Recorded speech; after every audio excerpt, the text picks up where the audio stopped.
सूर्याश्रम में आपका स्वागत है। अब आज हम लोग प्रतिशत का जो नेक्स्ट टॉपिक है वो हम इलेक्शन बेस पे हम पढ़ेंगे। इलेक्शन बेस जैसे चुनाव हमारे जो होते हैं, चुनाव में अगर किसी एक जगह पे कोई अगर चुनाव लड़ता है, चाहे वो पंचायती रूप से हो, चाहे प्रधानी रूप से हो, चाहे लोकसभा राज्यसभा किसी भी से हो, अगर किसी एक जगह से होता है तो वहाँ एक से अधिक कैंडिडेट खड़े होते हैं चुनाव लड़ने के लिए। लेकिन जो हार जीत होता है ना, वो किसी दो में ही होता है। जो हार जीत होता है किसी दो में ही होता है और किसी को नहीं जुड़ा जाता।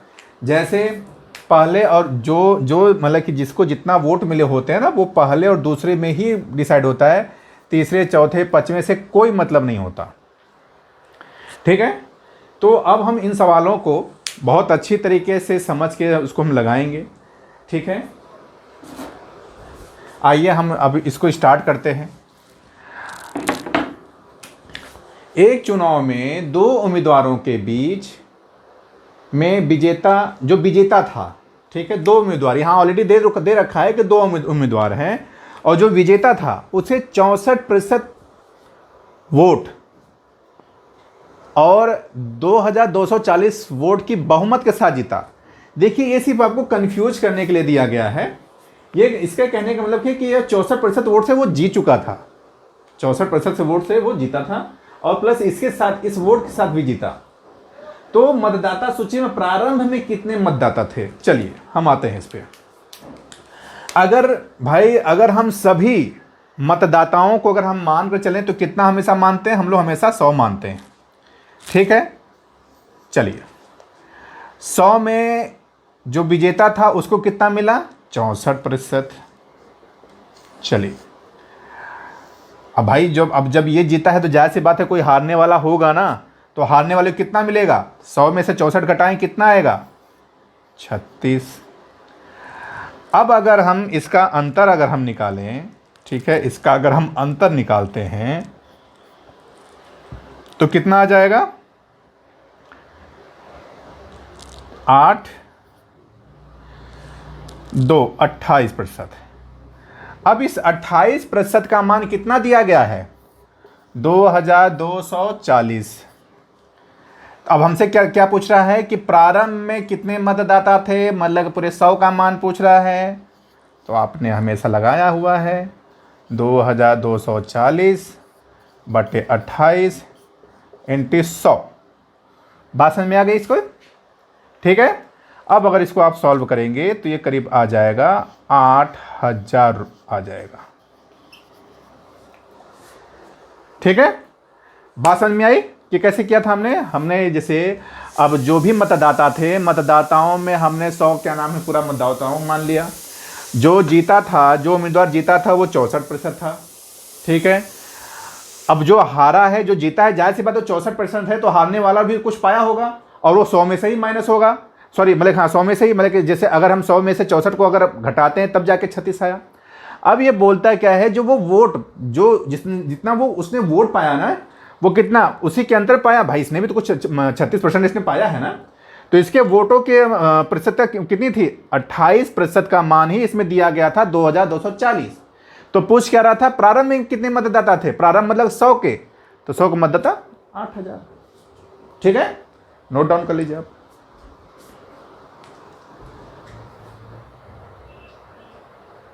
क्वेश्चन है, एक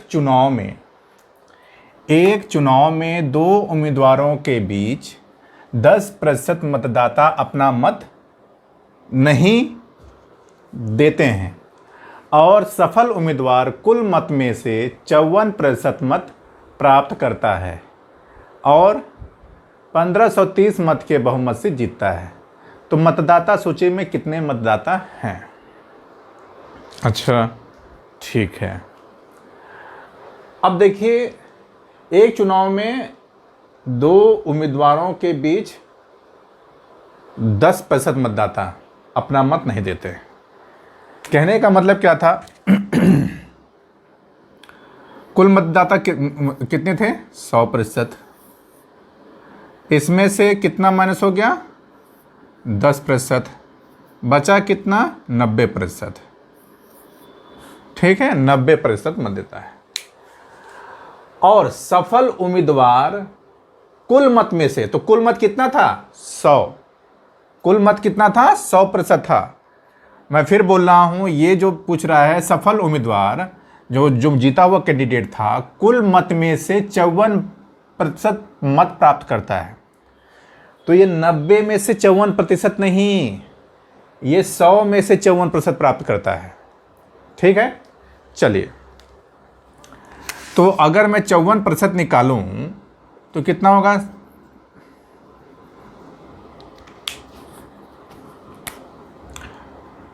चौवन अपॉन 100 इंटू 100 बराबर कितना हो जाएगा 54%। ठीक है, चलिए भाई, तो अब ये जो 54% मत प्राप्त करता है वो मत किस में से प्राप्त करता है, इसमें से, तो ये हो गया 54%। अब 90 में से कितना बचेगा, 90 में से कितना बचेगा, ये हो जाएगा 36%। ठीक है, माइनस, तो ये हो जाए कितना 18%। तो अब देखिए, सफल उम्मीदवार कुल मत में से 54% मत प्राप्त करता है और 1530 मत के बहुमत से जीतता है। तो ये जो जीता हुआ है ना वो 18% जीता हुआ है। तो 18% किसके बराबर है 1530। ठीक है, तो मतदाता सूची में कितने मतदाता हैं, तो इसका करने मतलब पूरा 100% का पूछ रहा है, तो हो जाएगा 1530 बट्टे 18 इंटू 100। ठीक है, इसको काटने पर कितना आ जाएगा 8500।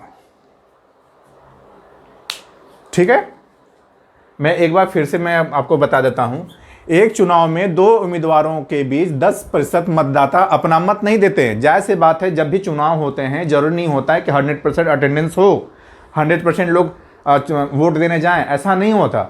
उसमें से 10% मतदाता नहीं दिए। और जो सफल उम्मीदवार है वो कुल मत में से 54% मत प्राप्त करता है। किसमें से, कुल मत में से, कुल मत में से कितना प्रतिशत प्राप्त करता है 54% प्राप्त करता है और 1350 के बहुमत से जीतता है।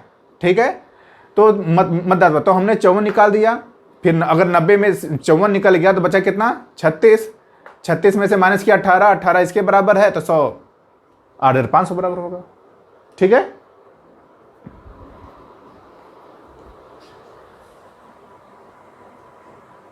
अगला क्वेश्चन पे चलते हैं। इसमें देखिए क्या दिया हुआ है, एक चुनाव में दो उम्मीदवारों के बीच 5% मतदाता अपना मत नहीं देते हैं। कहने का मतलब क्या है, अगर 100% अगर मतदाताएं हैं तो उसमें से 5% मतदाता वोट नहीं दिए हैं। तो इसका क्या है कि आप यहाँ पे 100 लिख दिया आपने। ठीक है, 100 में से -5% कर दिया, कितना हो जाएगा 95। कितना हो जाएगा 95। अब ये बोला है पराजित उम्मीदवार को डाले गए मतों का, डाला गया मत क्या है 95 है, ये डाला गया मत है, डाला गया मत, और ये कुल मत है, कुल मत। ठीक है, ये डाला गया मत है। तो इसमें से क्या है 40%, कहने मतलब 95 का 40% कितना होगा, 2 25 10, 2 दूनी 4, 5 एकम 5, 5 9 45, 19 दूनी 38। कितना प्रतिशत है 38% होगा। कितना प्रतिशत होगा 38%। तो ये पराजित है। ठीक है, इधर 38% हो जाएगा, ये पराजित वाला हिस्सा है। तो भाई जाहिर सी बात है, अगर 95 में 38 निकल जाएगा तो फिर कितना बचेगा 57। ये क्या है सफल उम्मीदवार है, सफल उम्मीदवार। अब हम इसका अंतर कर देंगे, तो अंतर करने पे कितना आएगा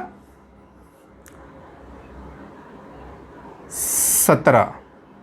ठीक है, 9 19। ठीक है, तो अब ये क्या बोल रहा है कि और विजेता इतने बहुमत से जीतता है, मतलब कि जो 19 का मान है वो कितना दिया है 7980। तो अब किसका मान निकालना है? 100 का निकालना है। तो 7980 अपॉन 90 इंटू 100। इतनी बात समझ में आई आप लोगों को? ठीक है, तो अब इसका आंसर क्या आ जाएगा काटने के बाद?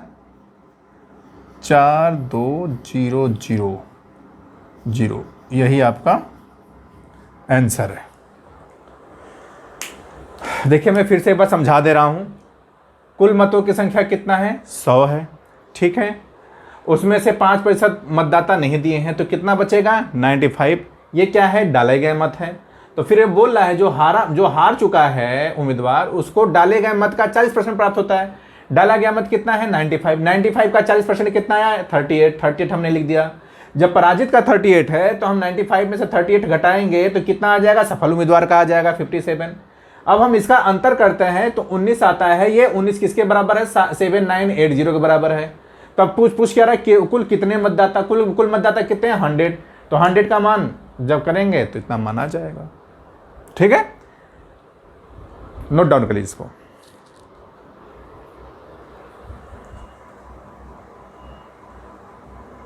क्वेश्चन है, एक चुनाव में 2 उम्मीदवारों के बीच 10% मतदाता मत नहीं देते हैं, तो कितना था पहले? 100% था।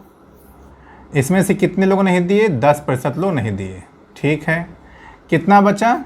90 बचा। फिर बोलता क्या है? 10% अमान्य घोषित किए गए। चलो भाई 10% हमने फिर अमान्य घोषित कर दिया, अमान्य। ठीक है, मत नहीं दिए। कितना हो गया? 80% हो गया।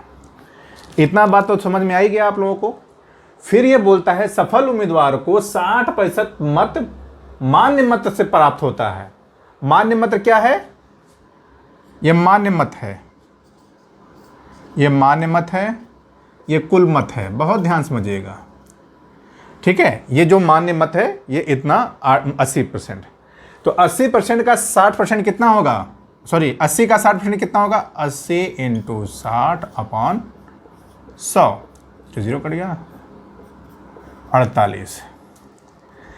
तो ये बोला है, ये क्या हो गया? 48। 48 किसका हो गया? सफल उम्मीदवार का, जो जीता हुआ है, सफल उम्मीदवार। ठीक है, अब इसमें से 48 निकलेगा तो कितना आएगा इधर? 32। ये क्या है? ये हारा हुआ उम्मीदवार है, पराजित उम्मीदवार है। ठीक है, अब हम इसका अंतर निकाल देते हैं। अंतर में क्या आ जाएगा? 6-1। अब ये जो 16 है, ये जो जीता हुआ है ना, ये इसका 16 आ रहा है। तो 16 किसके बराबर है? 35-20। तो फिर क्या पूछ रहा है? मतदाता सूची में कुल कितने मतदाता हैं? तो भैया कुल कितने मतदाता हैं? 100 किसके बराबर होगा? 3520 अपॉन 16 इंटू 100। इसको काटने के बाद ये हो जाएगा 2200। कितना आ जाएगा? 2200। जो सफल उम्मीदवार हो उसका कितना आ जाएगा? 2200। ठीक है, मैं एक बार फिर से आपको इसको रिपीट कर दे रहा हूं। कुल कितने मतदाता थे? 100 थे, जिसमें से 10% मत नहीं दिया गया। फिर वो कितने हो जाते हैं? 90 में भी क्या नाम है? 10% अमान्य घोषित हो जाते हैं। फिर बचा कितना? 80।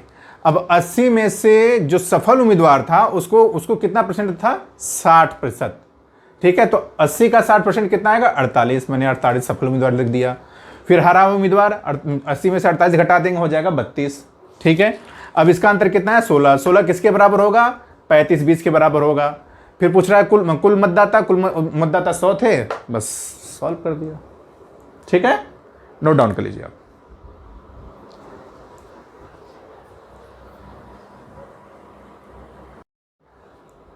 प्रतिशत में जो नेक्स्ट टॉपिक है वो हमारा सैलरी बेस है।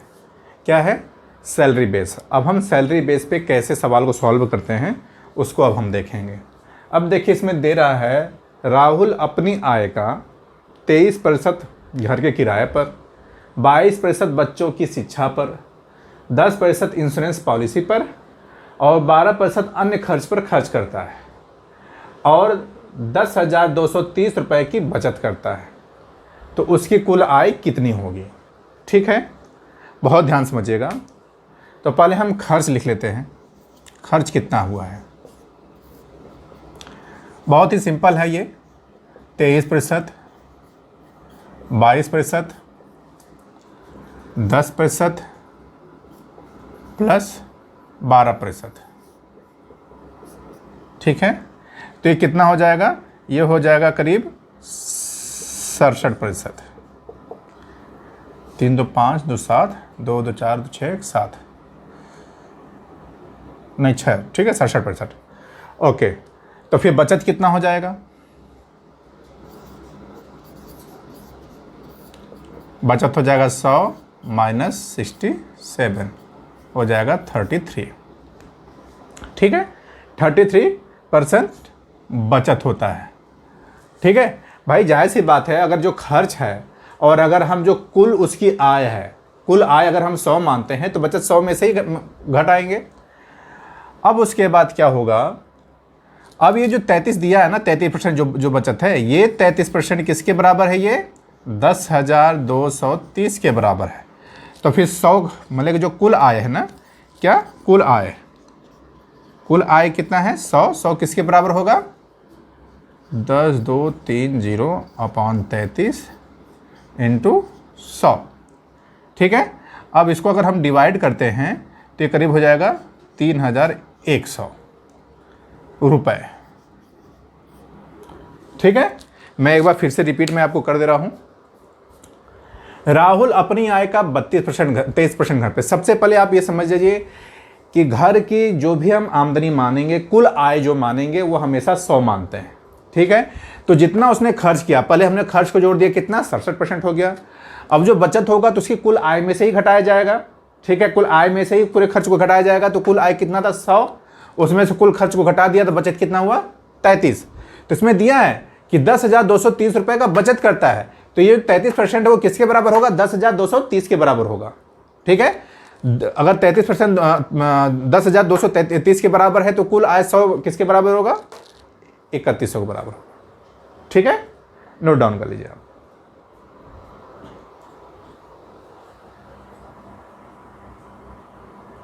नेक्स्ट क्वेश्चन है कि एक आदमी अपनी आय का 20% घर के किराए पे खर्च करता है।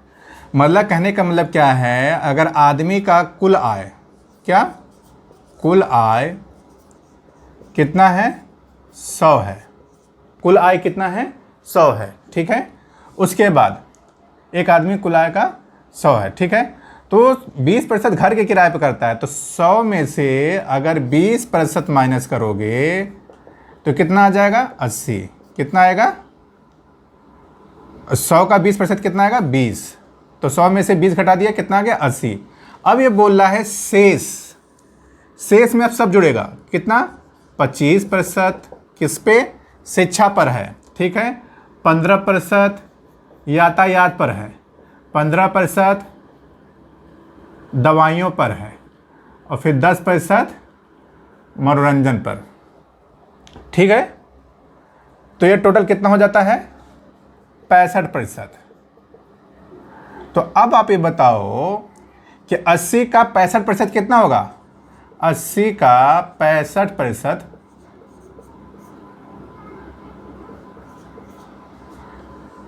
ये आ जाएगा कटने के बाद पूरा 52%। कितना आ जाएगा 52,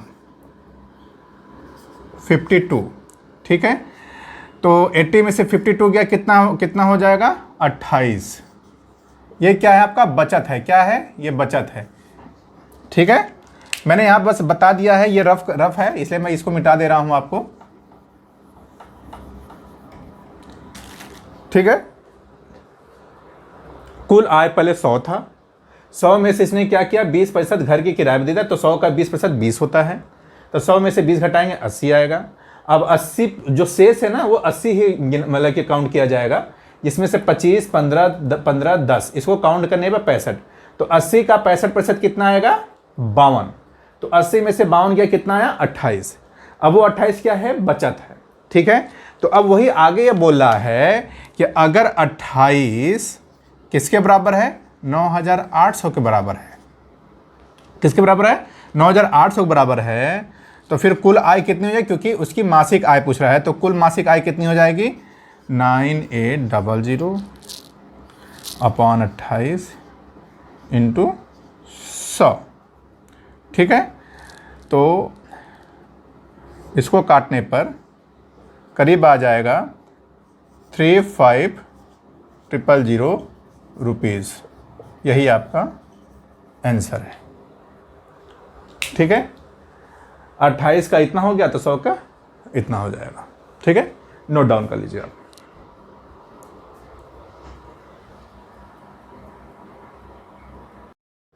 नेक्स्ट क्वेश्चन पे चलेंगे।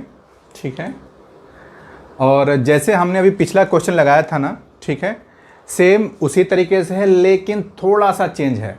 उस दोनों क्वेश्चन को कंपेयर कीजिएगा, एक पिछले सवाल को और इस सवाल को। ठीक है, आपको समझ में आ जाएगा। इसमें से बात का जो इसमें क्वेश्चन में बस एक वर्ड का ही फ़र्क है जो पूरे सवाल को चेंज कर देता है। जैसे इसमें दिया है, एक आदमी अपनी आय का 24% किराए पर करता है। ठीक है, हमने क्या बताया था कि अगर आदमी की कुल आय, क्या कुल आय कितनी हो? 100 है। ठीक है, तो अगर 100% का, बहुत ध्यान समझिएगा, अगर 100 का 24%, कितना? 24% क्या है? घर का किराया। तो 100 में से 24 गया, कितना हो जाएगा? 24% ही दिया है ना क्वेश्चन में।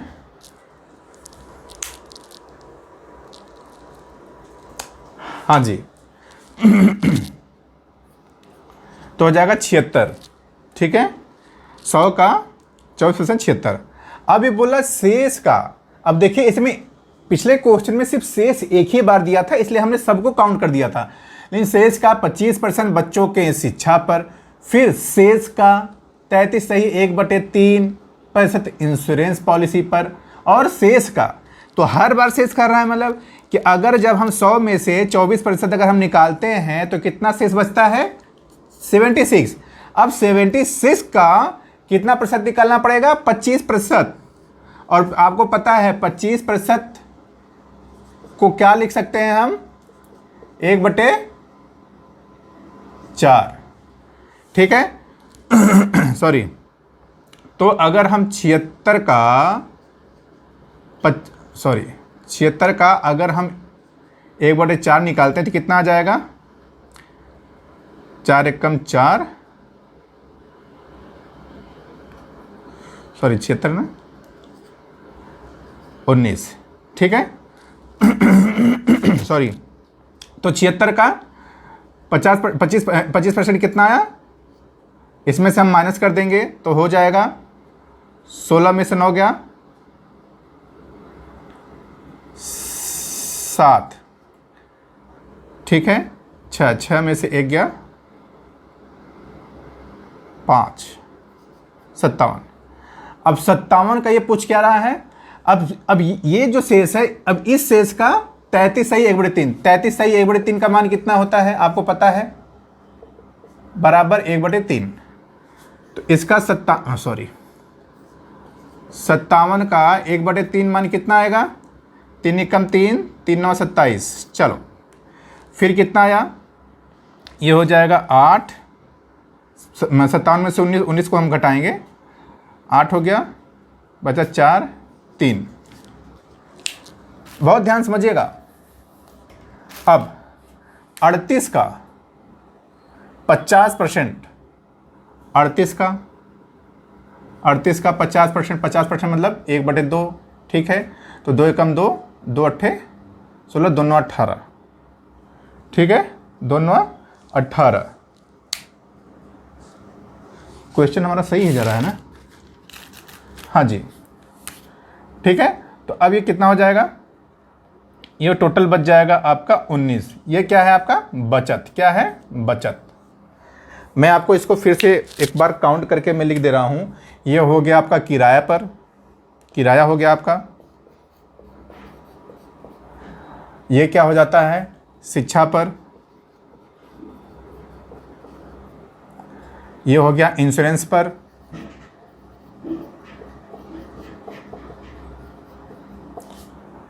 और ये बाकी खर्च, ठीक है, करता है। तो उसकी कुल आय कितनी है? यदि वह 1178 रुपये, यही है, नहीं वही तो बता रहा हूँ, कहीं ना कहीं मिस्टेक हो रहा था, तो हो जाएगा 0। ये 11,780 रुपये है। क्या है? 11,780 रुपये है,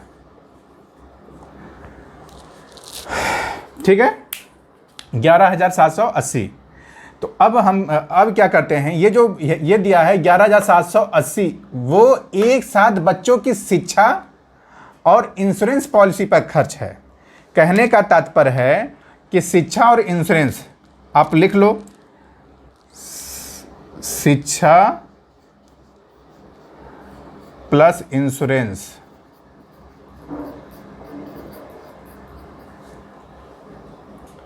कितना खर्च करता है? 11,780 रुपये। तो शिक्षा कितना है? 19 + 19 बराबर 11,780, ठीक है। ये हो जाएगा फिर कितना? 38। 38 किसके बराबर हो जाएगा? 11,780। तो अब 100 का निकाल देंगे। 100 किसके बराबर हो जाएगा? 11,780 अपॉन 38 इंटू 100, ठीक है। तो ये हो जाएगा करीब 31,000 रुपये। यही आपका आंसर है।